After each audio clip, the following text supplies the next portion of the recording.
అందరికీ నమస్కారాలు. వరలక్ష్మి వ్రతం చేసుకొని ఆ కరుణా కటాక్ష అనుగ్రహాలు అమ్మవారి నుంచి పొందాల్సిన ఈ సమయంలో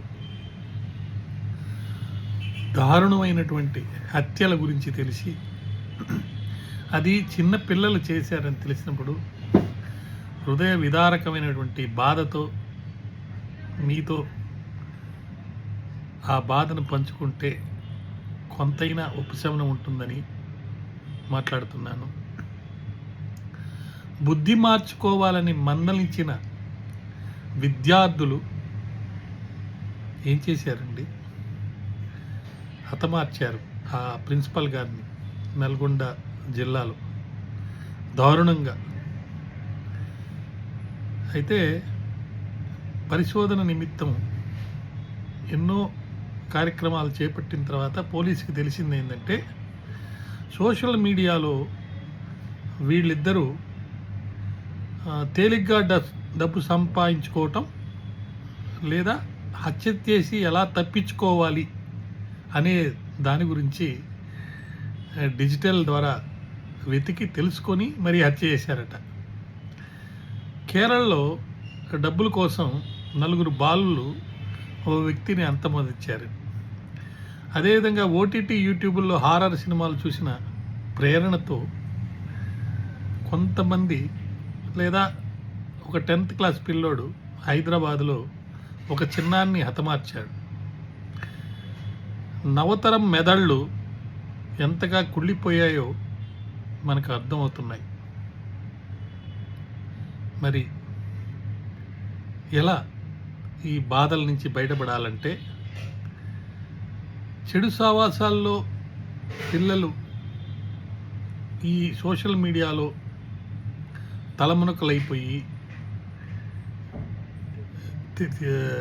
కొంత కారణమయ్యి హతమార్చే స్థాయికి వెళ్తున్నాడు.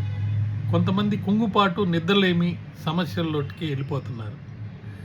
ఇండియాలో ప్రతి 3 బాలబాలికల్లో ఒకరు సోషల్ మీడియాకి అలవాటు పడ్డారట. మరి 14% మంది మరి ఇంతగా ఈ ఊబిలో చిక్కుకుపోయారు. అయితే ఆంధ్రప్రదేశ్, కర్ణాటక రాష్ట్రాలు ఈ సోషల్ మీడియాని కంట్రోల్ చేయాలని చెప్పి కొన్ని ప్రయత్నాలు అయితే చేస్తున్నాయి. కానీ భావాలను పంచుకోవడానికి, నైపుణ్యాలను పెంచుకోవడానికి సోషల్ మీడియా అవసరం ఉంది. కాబట్టి మరి సామాజిక కల్లోలాలకు కారణం కాకుండా ఉండాలంటే ఏఐ సాధనతో అనుచిత కంటెంట్ని ఎప్పటికప్పుడు తొలగించే సదుపాయం, అవకాశం ఉంది. దాన్ని ఈ సంస్థలు మరి ఏర్పరచుకొని ఒక వ్యవస్థని వ్యాపార లాభాల కోసం చూసుకోకుండా అసభ్య వాంఛనీయ దృశ్యాలను, నేరాలను ప్రేరేపించే కంటెంట్ను ఈ కంపెనీలు వెంటనే తీసేసే ఒక సిస్టమ్ ఉండాలి. ఎక్కడైనా స్టోరేజ్లో ఉన్నా కూడా అవి కూడా పనిచేయకుండా ఉండేటట్టు మరి అట్లాంటి ప్రత్యేక అలార్తిములను తయారు చేసి చిన్నారులకి యాప్ల ద్వారా బానిసలు కాకుండా ఉండే విధంగా చేస్తే మంచిది. సామాజిక మాధ్యమాల పాపాన్ని మరి ప్రక్షాళన చేసుకోవాలంటే ఇలాంటివి చేయాల్సిన అవసరం ఎంతైనా ఉంది. మరి తప్పకుండా ఈ సామాజిక మాధ్యాల్లో అపరిచితులతోటి పరిచయాలు ఏర్పాటు చేసుకొని వాళ్ళందరూ కలిసి మంచి చెడు గుర్తించలేని వయసులో ఉన్నారు. కాబట్టి కొన్ని సందర్భాల్లో మత్తుమందు, నిద్రలేమి, ఇంకా గాంజా ఇటువంటి వాటికి లొంగిపోయి మరి డ్రైవింగ్ చేస్తూ ఈరోజు కూడా ఇక్కడ హైదరాబాద్లో ఒక నేరం జరిగింది.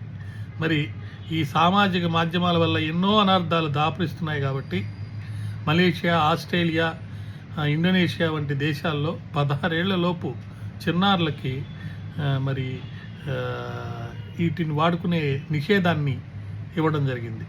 అంతేకాకుండా కొన్ని దేశాల్లో మరి ఏదో విధంగా పరిమితులు విధిస్తే ఆ పరిమితుల్ని దాటుకొని కూడా తప్పులు చేసే పరిస్థితి ఉంది. కాబట్టి దీన్ని గమనించి అందరూ, ముఖ్యంగా తల్లిదండ్రులు,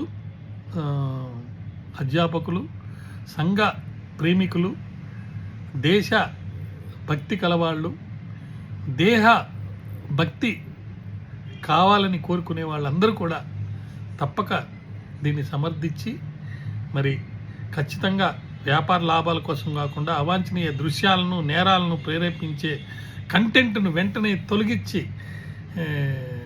డిజిటల్ మీడియాని పిల్లల భవిష్యత్తు కోసం, బాగు కోసం యూజ్ చేస్తారని ఆశిస్తున్నాను. ధన్యవాదాలు. నమస్కారం.